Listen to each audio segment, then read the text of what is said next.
परीक्षा की तैयारी कर रहे छात्रों के लिए बस एक सुझाव है कि ध्यान केंद्रित रखें, क्योंकि हम बिना रुके प्रश्न 1 से 50 तक क्रमानुसार चलेंगे, कोई फालतू बात नहीं लोगी। तो शुरुआत आपराधिक कानूनों की बुनियादी समझ से करते हैं। बिल्कुल।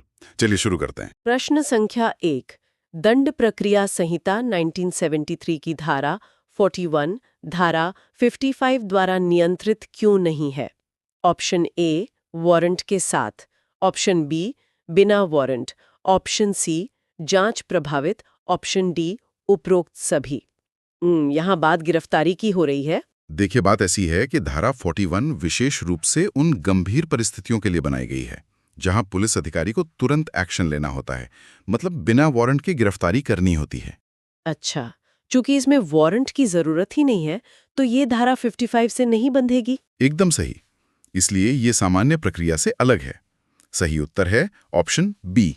प्रश्न संख्या 2, विवाहित महिला के साथ क्रूरता की सजा का प्रावधान कहाँ है? Option A, IPC 497। Option B, IPC 498। Option C, IPC 498 A. Option D, IPC 500। ये धारा तो हमारे समाज में बहुत चर्चित है। दहेज प्रताड़ना या विवाह के बाद जो मानसिक या शारीरिक उत्पीड़न होता है, उसे रोकने के लिए इसे विशेष रूप से जोड़ा गया था। हाँ, ये एक बहुत ही कड़ा कानून है। बिल्कुल सही उत्तर है ऑप्शन सी। प्रश्न संख्या 3, वक्फ का अर्थ किसका स्थायी समर्पण है? ऑप्शन ए, चल। ऑप्शन बी, अचल। ऑप्शन सी, ए और बी दोनों। ऑप्शन डी, कोई नहीं। मतलब क्या कोई व्यक्ति सिर्फ जमीन ही वक्फ कर सकता है? नहीं। मुस्लिम कानून के तहत वक्फ का मतलब संपत्ति को धार्मिक कार्यों के लिए समर्पित करना है, और ये सिर्फ जमीन यानी अचल तक सीमित नहीं है।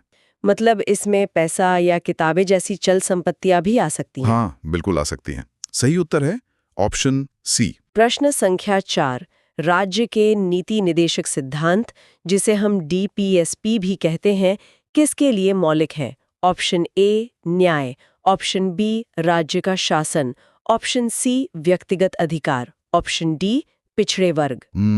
संविधान के भाग 4 में दिए गए ये सिद्धांत किसी न्यायालय द्वारा जबरन लागू नहीं कराए जा सकते। तो फिर इनका मुख्य काम क्या है? ये सरकार के लिए एक तरह की गाइड बुक है।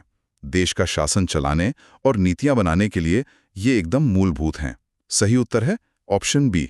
Option B 47, option C 48, option D 48A। ये भी उसी नीति निर्देशक सिद्धांतों का ही हिस्सा है।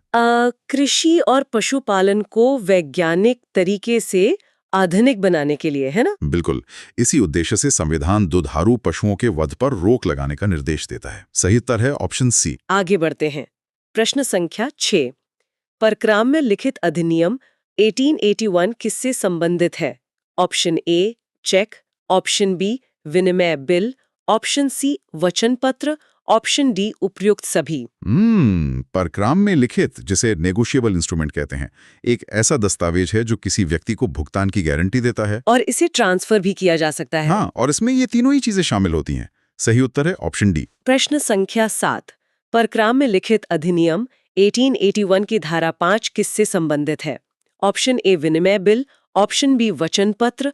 Option C, cheque. Option D, कोई नहीं। देखिए, धारा 5 विशेष रूप से विनिमय बिल यानी बिल ऑफ एक्सचेंज को परिभाषित करती है, जिसमें पैसे चुकाने का बिना शर्त आदेश होता है। एकदम सही।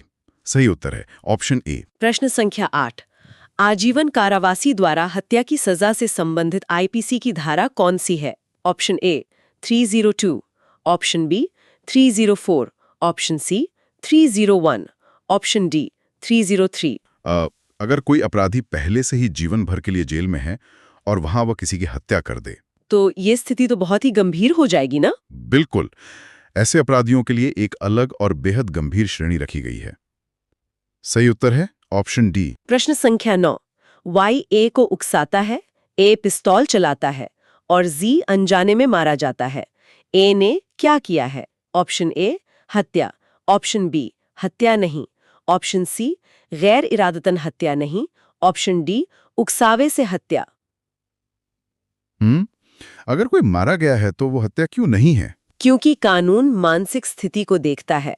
गंभीर और अचानक उकसावे के कारण व्यक्ति का खुद पर नियंत्रण नहीं रहता। अच्छा, और चूंकि निशाना Y था और Z अनजाने में मारा गया। हाँ, इसीलिए ये आपराधिक मानव वध हो सकता है, लेकिन तकनीकी रूप से हत्या नहीं। सही उत्तर है ऑप्शन बी। प्रश्न संख्या 10। संज्ञेय मामले की जानकारी दर्ज न करने पर पीड़ित किसे जानकारी डाक से भेज सकता है? Option A 154 1, option B 154 2, option C 154 3, option D 156। अगर पुलिस अधिकारी एफआईआर लिखने से मना कर दें तो ये प्रावधान आम नागरिक को बचाता है। वो सीधे पुलिस अधीक्षक यानी एसपी को शिकायत भेज सकता है। बिल्कुल, डाक के जरिए। सही उत्तर है ऑप्शन सी। अब हम सबूतों और महिला कानूनों की ओर चलते हैं। प्रश्न संख्या 11।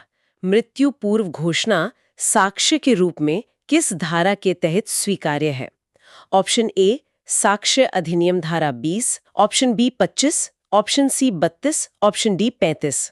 इसके पीछे एक मनोवैज्ञानिक सिद्धांत है। माना जाता है कि मरने वाला व्यक्ति झूठ नहीं बोलता। हाँ, अपने अंतिम समय में कोई झूठ क्यों बोलेगा? सही कहा। इसलिए इस धारा के तहत इसे बहुत मजबूत सबूत माना जाता है। सही उत्तर है ऑप्शन सी। प्रश्न संख्या 12। द्वितीयक साक्ष्य की परिभाषा किस धारा में है? Option A 61, option B 62, option C 63, option D 64। अदालत हमेशा प्राथमिक साक्ष्य मांगती है, जैसे ओरिजिनल दस्तावेज। लेकिन अगर वो नष्ट हो जाए तो फोटोकॉपी काम आ सकती है। हाँ, जिसे हम द्वितीयक साक्ष्य कहते हैं। सही उत्तर है ऑप्शन सी। प्रश्न संख्या 13। किस मामले में माना गया कि मरने से पहले दिए गए बयान पर कार्रवाई के लिए स्वतंत्र गवाह की पुष्टि अनिवार्य नहीं है? ऑप्शन ए खुशहाल राव बनाम महाराष्ट्र, ऑप्शन बी महाराष्ट्र बनाम सुरेश, ऑप्शन सी पंजाब बनाम इकबाल, ऑप्शन डी नानावटी बनाम महाराष्ट्र। ये एक बहुत ही ऐतिहासिक फैसला था। न्यायालय ने साफ किया कि अगर बयान स्पष्ट है तो किसी बाहरी गवाह की मोहर जरूरी नहीं है। ये तो काफी तार्किक बात है। बिल्कुल सही उत्तर है ऑप्शन ए। प्रश्न संख्या 14। सीआरपीसी के किस प्रावधान में पत्नी के रूप में लंबे समय से रह रही महिला को भरण पोषण की अनुमति है? Option A 125, option B 126, option C 127, option D 128। देखिए, ये सामाजिक न्याय का बड़ा उदाहरण है। अगर महिला लिव इन में पत्नी की तरह रही है तो उसे बेसहारा नहीं छोड़ा जा सकता। उसे भी भरण पोषण मांगने का पूरा अधिकार है। एकदम सही। सही उत्तर है ऑप्शन ए। प्रश्न संख्या 15। घरेलू हिंसा अधिनियम 2005 कब लागू हुआ? Option A 1/4/2005, option B 1/4/2006, option C 26/10/2005, option D 26/10/2006। ध्यान देने वाली बात यह है कि अधिनियम के नाम में तो 2005 है, लेकिन ये जमीनी स्तर पर तुरंत लागू नहीं हुआ था, है ना? हाँ, इसे लागू होने में 1 साल लग गया था। सही उत्तर है ऑप्शन डी। प्रश्न संख्या 16। भारतीय पुरातत्व सर्वेक्षण यानी ASI का मुख्यालय कहाँ है? Option A New Delhi, option B Mumbai, option C Bengaluru, option D Chennai. ये तो पूरी तरह से एक तथ्यात्मक जानकारी है। देश की धरोहरों का संरक्षण करने वाली इस संस्था का मुख्य केंद्र राष्ट्रीय राजधानी में है। मतलब नई दिल्ली में। हाँ, सही उत्तर है ऑप्शन ए। प्रश्न संख्या 17। उच्च न्यायालयों को अधीनस्थ न्यायालयों के पर्यवेक्षण का अधिकार किस अनुच्छेद में है? Option A 226, option B 227, option C 228, option D 229। इसका मतलब है कि हाईकोर्ट सिर्फ अपीलों की सुनवाई नहीं करता, वो अपने राज्य की निचली अदालतों के कामकाज पर भी नजर रखता है। बिल्कुल एक सुपरवाइजर की तरह। सही उत्तर है ऑप्शन बी। प्रश्न संख्या 18। पटना उच्च न्यायालय के वर्तमान 2023 के मुख्य न्यायाधीश कौन है? Option A Sanjay Karol, option B Krishnan Vinod Chandran, option C Amareshwar Pratap Sai, option D Mukesh Shah. न्यायिक नियुक्तियों से जुड़े ऐसे तथ्य परीक्षा में अक्सर पूछे जाते हैं, इसलिए इन्हें याद रखना बहुत जरूरी है। एकदम सही उत्तर है ऑप्शन बी। प्रश्न संख्या 19। एनजीटी अधिनियम 2010 के किस प्रावधान के तहत राष्ट्रीय हरित अधिकरण की स्थापना हुई? ऑप्शन ए धारा 2, ऑप्शन बी धारा 3, ऑप्शन सी धारा 4, ऑप्शन डी धारा 5। देखिए, पर्यावरण के मामलों को सिविल कोर्ट की लंबी प्रक्रिया से बचाने के लिए ये ट्रिब्यूनल बना था। और अधिनियम के शुरुआती धाराओं में ही इसका जिक्र है। हाँ, सही उत्तर है ऑप्शन बी। प्रश्न संख्या 20। एनजीटी के अध्यक्ष या सदस्यों को हटाने का आधार क्या है? ऑप्शन ए दिवालिया, ऑप्शन बी नैतिक अधमता का दोषी, ऑप्शन सी शारीरिक या मानसिक अक्षम, ऑप्शन डी उपरोक्त सभी। ऐसे ऊंचे पदों पर निष्पक्षता बहुत जरूरी है। अगर कोई भी सदस्य इन तीनों में से किसी भी चीज का शिकार होता है तो उसे पद से हटाया जा सकता है। बिल्कुल हटाया जा सकता है। सही उत्तर है ऑप्शन डी। अब हम न्याय के मूल सिद्धांतों और बच्चों के संरक्षण पर आते हैं। प्रश्न संख्या 21। 12 वर्ष से कम उम्र की महिला के साथ बलात्कार पर न्यूनतम कठोर कारावास कितना है? ऑप्शन ए 20 वर्ष, ऑप्शन बी 10 वर्ष, ऑप्शन सी 12 वर्ष, ऑप्शन डी 15 वर्ष। बच्चों के खिलाफ अपराध बहुत गंभीर होते हैं। इसी को ध्यान में रखते हुए न्यूनतम सजा की सीमा काफी बढ़ा दी गई है, ताकि समाज में एक कड़ा संदेश जाए। हाँ बिल्कुल, सही उत्तर है ऑप्शन ए। प्रश्न संख्या 22। आपराधिक कानून संशोधन अधिनियम 2013 कब लागू हुआ? ऑप्शन ए 5 फरवरी 2013, ऑप्शन बी 3 फरवरी 2013, option C 5 March 2013, option D 3 March 2013। देखिए, निर्भया कांड के बाद जस्टिस वर्मा समिति की सिफारिशों पर यह अहम संशोधन लाया गया था। और इसके लागू होने की तारीख कानूनी इतिहास में बहुत महत्वपूर्ण है। सही का सही उत्तर है ऑप्शन बी। प्रश्न संख्या 23। मौलिक अधिकारों की विशेषता क्या नहीं है? ऑप्शन ए निरपेक्ष नहीं है, ऑप्शन बी लागू करने योग्य नहीं है, ऑप्शन सी सकारात्मक प्रकृति, ऑप्शन डी नकारात्मक प्रकृति। मौलिक अधिकारों की तो पूरी ताकत ही यही है कि आप उन्हें कोर्ट जाके लागू करवा सकते हैं। तो ये कहना कि वे लागू करने योग्य नहीं है, ये तो गलत है। एकदम गलत है जी। सही उत्तर है ऑप्शन बी। प्रश्न संख्या 24। कौन सा अनुच्छेद धर्म, नस्ल, जाति, लिंग या जन्म स्थान के आधार पर भेदभाव रोकता है? Option A 13, option B 14, option C 15, option D 16। समानता के अधिकार में ये अनुच्छेद विशेष रूप से राज्य को निर्देश देता है कि इन 5 आधारों पर कोई भेदभाव नहीं होगा। बिल्कुल सही उत्तर है ऑप्शन सी। प्रश्न संख्या 25। प्राकृतिक न्याय के सिद्धांत का सबसे अच्छा वर्णन क्या है?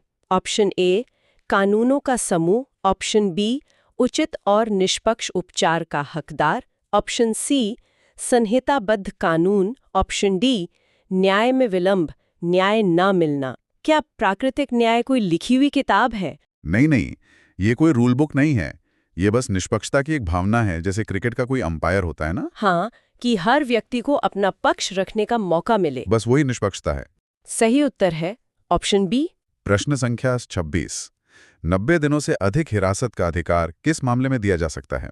ऑप्शन ए मृत्युदंड संभावना, ऑप्शन बी आजीवन कारावास, ऑप्शन सी 10 वर्ष कारावास, ऑप्शन डी उपरोक्त सभी।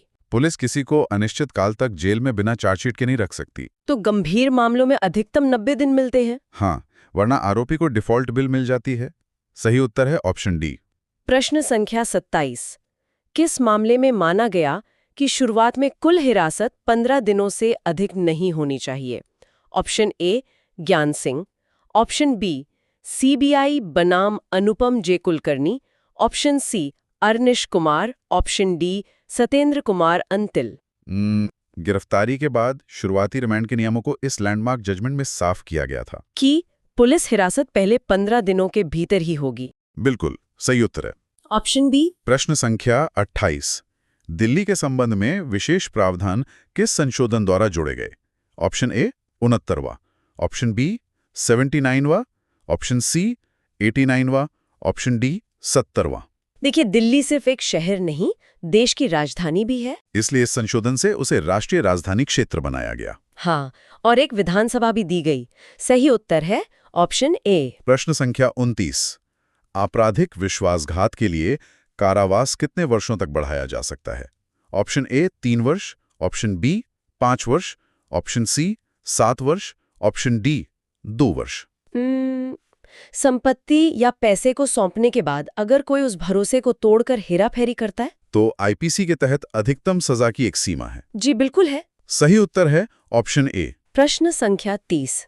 धारा 498A के तहत अपराध किस श्रेणी में आता है? ऑप्शन ए संघ्य और जमानती, ऑप्शन बी संघ्य और गैर जमानती, ऑप्शन सी गैर संघ्य और जमानती, ऑप्शन डी कोई नहीं। ये क्रूरता का बहुत ही गंभीर अपराध है। मतलब पुलिस बिना वारंट गिरफ्तार कर सकती है। हाँ, और थाने से जमानत भी नहीं मिलती, कोर्ट जाना पड़ता है। सही उत्तर है ऑप्शन बी। अब हम दीवानी मामलों और मध्यस्थता पर आते हैं। प्रश्न संख्या 31। मध्यस्थता अधिनियम 1996 की धारा 10 के तहत कितने मध्यस्थों को अनुमति है? Option A 2, option B 4, option C 5, option D सम संख्या नहीं होगी। देखिए, जब कोर्ट के बाहर मध्यस्थ चुने जाते हैं तो उनकी संख्या कभी सम यानी 2 या 4 नहीं हो सकती, क्योंकि अगर सम संख्या हुई तो फैसले में टाई हो सकता है ना। बिल्कुल सही। इसलिए संख्या हमेशा विषम होती है। सही उत्तर है ऑप्शन डी। प्रश्न संख्या 32। मध्यस्थता अधिनियम की धारा 12(3) के अनुसार मध्यस्थ को चुनौती कब दी जा सकती है? ऑप्शन ए स्वतंत्रता पर संदेह, ऑप्शन बी योग्यता नहीं, ऑप्शन सी ए और बी दोनों, ऑप्शन डी कोई नहीं। अगर मध्यस्थ किसी एक पक्ष का रिश्तेदार हो या उसमें तय की गई योग्यता ही न हो तो इन दोनों आधारों पर उसे हटाया जा सकता है। हाँ, बिल्कुल चुनौती दी जा सकती है। सही उत्तर है ऑप्शन सी। प्रश्न संख्या 33। साक्ष्य अधिनियम की धारा 137 के अनुसार गवाह को बुलाने वाले पक्ष द्वारा परीक्षा को क्या कहते हैं? ऑप्शन ए मुख्य परीक्षा, ऑप्शन बी पुनः परीक्षा, ऑप्शन सी प्रति परीक्षा, ऑप्शन डी कोई नहीं। जब कोई वकील अपने ही गवाह को पहली बार कटघरे में बुलाकर उसकी कहानी सुनता है तो कानूनी भाषा में उसे मुख्य परीक्षा कहते हैं। एकदम सटीक। सही उत्तर है ऑप्शन ए। प्रश्न संख्या 34। 16 वर्ष से कम उम्र के बच्चे पर प्रोवेशन यौन हमले की न्यूनतम सजा क्या है? ऑप्शन ए 10 वर्ष, ऑप्शन बी 20 वर्ष, ऑप्शन सी 15 वर्ष, ऑप्शन डी 12 वर्ष। देखिए, पोक्सो अधिनियम के तहत उम्र के हिसाब से सजा बदलती रहती है और 16 साल से कम उम्र के बच्चे के लिए ये बहुत सख्त है। हाँ, न्यूनतम सजा काफी ज्यादा रखी गई है। सही उत्तर है ऑप्शन बी। प्रश्न संख्या 35। हिंदू विवाह अधिनियम में क्रूरता को तलाक के आधार के रूप में किस वर्ष जोड़ा गया? Option A 1975, option B 1976, option C 1977, option D 1978। विवाह कानून में एक बहुत बड़ा सुधार था। पहले क्रूरता सिर्फ अलग रहने का आधार थी ना? हाँ, लेकिन इस वर्ष के बाद इसे पूर्ण तलाक का आधार बना दिया गया। सही उत्तर है ऑप्शन बी। प्रश्न संख्या 36। अस्थायी निषेधाज्ञा कब दी जा सकती है? ऑप्शन ए मुकदमे के किसी भी चरण में, ऑप्शन बी फैसले से पहले, ऑप्शन सी फैसले के बाद, ऑप्शन डी कोई नहीं। निषेधाज्ञा यानी इंजंक्शन एक तरह का पॉज बटन होता है। अगर किसी जमीन पर विवाद है और कोई उसे तोड़ रहा है तो अदालत उसे बीच में रोक सकती है। बिल्कुल, मुकदमे के किसी भी चरण में। सही उत्तर है ऑप्शन ए। प्रश्न संख्या 37। विशिष्ट राहत अधिनियम 1963 की धारा 39 किससे संबंधित है? ऑप्शन ए अस्थायी निषेधाज्ञा, ऑप्शन बी स्थायी, ऑप्शन सी अनिवार्य निषेधाज्ञा, ऑप्शन डी घोषणा का प्रभाव किसी विशेष काम को करने के लिए बाध्य करता है। ताकि न्याय हो सके जी। तो उसे अनिवार्य निषेधाज्ञा कहते हैं। हाँ, एकदम सही समझा आपने। सही उत्तर है ऑप्शन सी। प्रश्न संख्या 38। साक्ष्य अधिनियम की धारा 9 के तहत आवश्यक तथ्यों को साबित करने की सामान्य प्रक्रिया क्या है? ऑप्शन ए शिनाख्त परेड, ऑप्शन बी रेश गेस्टे, ऑप्शन सी फॉल्सेस इन यूनो, ऑप्शन डी कोई नहीं। देखिए, जब चश्मदीद गवाह अपराधी को पहली बार देखता है तो बाद में पुलिस कई लोगों को लाइन में खड़ा करके पहचान करवाती है। इसी को शिनाख्त परेड कहते हैं ना? हाँ, और ये धारा 9 का हिस्सा है। सही उत्तर है ऑप्शन ए। प्रश्न संख्या 39। साक्ष्य अधिनियम की धारा 3 के तहत किसे साक्ष्य माना जा सकता है? ऑप्शन ए गवाहों के बयान, ऑप्शन बी इलेक्ट्रॉनिक रिकॉर्ड सहित दस्तावेज, ऑप्शन सी ए और बी दोनों, ऑप्शन डी कोई नहीं। आज के समय में साक्ष्य का दायरा बहुत बड़ा हो गया है। मुंह से बोले गए शब्द तो सबूत हैं ही, साथ ही व्हाट्सएप चैट या सीसीटीवी फुटेज को भी दस्तावेज माना जाता है। बिल्कुल माना जाता है। सही उत्तर है ऑप्शन सी। प्रश्न संख्या 40। पॉक्सो अधिनियम 2012 का कौन सा प्रावधान बच्चे को परिभाषित करता है? Option A 2A, option B 2B, option C 2C, option D 2C। इस अधिनियम के तहत 18 वर्ष से कम उम्र का कोई भी व्यक्ति बच्चा माना गया है। और इसकी सटीक परिभाषा इसी एक विशेष खंड में दी गई है। जी हाँ, सही उत्तर है ऑप्शन डी। अब हम अंतिम खंड पर पहुंच गए हैं, जहां समय सीमा और संसदीय नियमों की बात होगी। प्रश्न संख्या 41। परिसीमा अधिनियम 1963 की धारा 5 किस पर लागू नहीं होती? ऑप्शन ए मुकदमों, ऑप्शन बी आवेदनों, ऑप्शन सी अपीलों, ऑप्शन डी कोई नहीं। देखिए, कानून कहता है कि हर काम तय समय में होना चाहिए। अदालत देरी माफ कर सकती है अगर आपके पास वाजिब कारण हो। लेकिन यह छूट केवल अपीलों के लिए है। नया मुकदमा दायर करने पर यह लागू नहीं होती। एकदम सही पकड़ा। सही उत्तर है ऑप्शन ए। प्रश्न संख्या 42। निर्धारित अवधि अदालत बंद होने के दिन समाप्त हो तो क्या होगा? ऑप्शन ए 1 महीने भीतर, ऑप्शन बी जिस दिन न्यायालय पुनः खुलेगा, ऑप्शन सी 1 सप्ताह भीतर, ऑप्शन डी अगले कार्य दिवस। ये तो बहुत ही सामान्य तर्क की बात है। अगर आखिरी दिन रविवार या छुट्टी का दिन है तो आपकी क्या गलती? तो जब भी अदालत खुलेगी आप वो काम कर सकते हैं। बिल्कुल सही उत्तर है ऑप्शन बी। प्रश्न संख्या 43। परिसीमा अधिनियम की धारा 6 किस पर लागू होती है? ऑप्शन ए अवयस्क, ऑप्शन बी पागल, ऑप्शन सी बेवकूफ, ऑप्शन डी उपरोक्त सभी। जो लोग कानूनी रूप से अपना भला बुरा समझने में सक्षम नहीं हैं, उनके लिए समय सीमा रुकी रहती है जब तक कि वे ठीक या वयस्क न हो जाए, है ना? हाँ, और ये इन तीनों पर ही लागू होती है। सही उत्तर है ऑप्शन डी। प्रश्न संख्या 44। संसद में विधेयक के संबंध में क्या सही नहीं है? ऑप्शन ए विधायी प्रक्रिया किसी भी सदन में, ऑप्शन बी कोई मंत्री या गैर सरकारी सदस्य पेश कर सकता है, ऑप्शन सी गतिरोध पर स्पीकर संयुक्त सत्र बुलाता है, ऑप्शन डी संयुक्त सत्र की अध्यक्षता स्पीकर करता है। देखिए, जब लोकसभा और राज्यसभा में टकराव होता है तो उनकी संयुक्त बैठक होती है।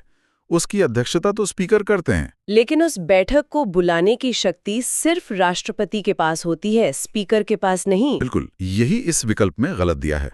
सही उत्तर है ऑप्शन सी। प्रश्न संख्या 45। कथन 1 राज्यसभा में लंबित विधेयक जो लोकसभा से पारित नहीं, लोकसभा विघटन पर व्यपगत होगा। कथन 2 लंबित विधेयक सत्रावसान से समाप्त होगा। सही कौन सा है?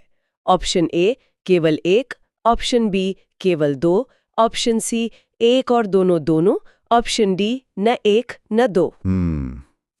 इसे ऐसे समझें, राज्यसभा कभी भंग नहीं होती। अगर कोई बिल सिर्फ राज्यसभा में है तो लोकसभा के भंग होने से उस पर कोई असर नहीं पड़ता। तो पहला कथन गलत हो गया, और दूसरा? और केवल सदन का सत्र खत्म होने से बिल मरता नहीं है, तो दूसरा भी गलत है। सही उत्तर है ऑप्शन डी। प्रश्न संख्या 46। घरेलू हिंसा से महिला संरक्षण अधिनियम कब लागू हुआ? Option A 26/10/2005, option B 26/10/2006, option C 25/10/2005, option D 25/10/2006।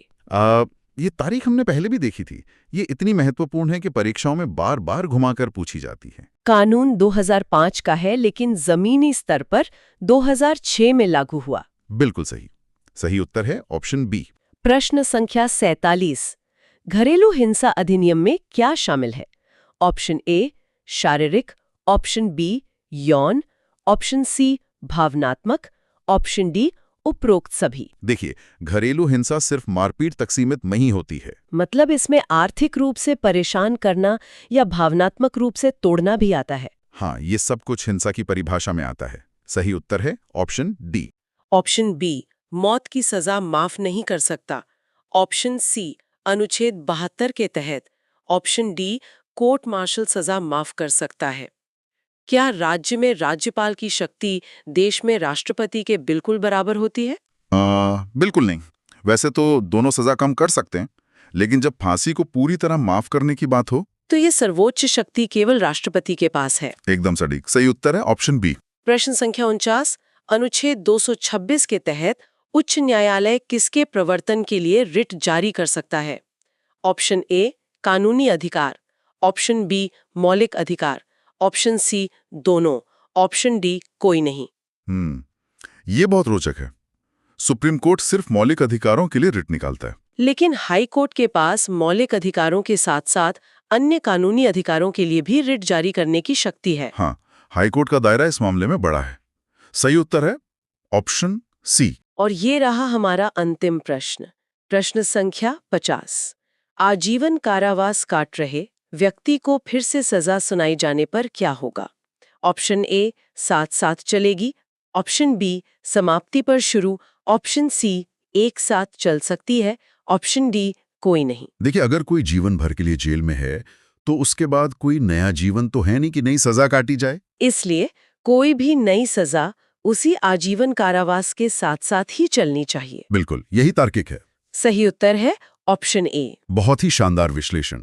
इसी के साथ हमने 50 प्रश्नों का ये गहन और क्रमानुसार सत्र सफलतापूर्वक पूरा कर लिया है। जी, और सबसे जरूरी बात यह है कि कानूनों की धाराओं को रटने से ज्यादा उनके पीछे के तर्क को समझना आवश्यक है। सोचिए, अगर संविधान में रिट जारी करने की शक्ति न होती तो ये सारे अधिकार जिनका हमने अभी विश्लेषण किया केवल कागजी ही रह जाते। क्या बात है। इसी महत्वपूर्ण विचार के साथ आप सभी परीक्षार्थियों को आगामी एग्जाम्स और रिवीजन के लिए बहुत बहुत शुभकामनाएं।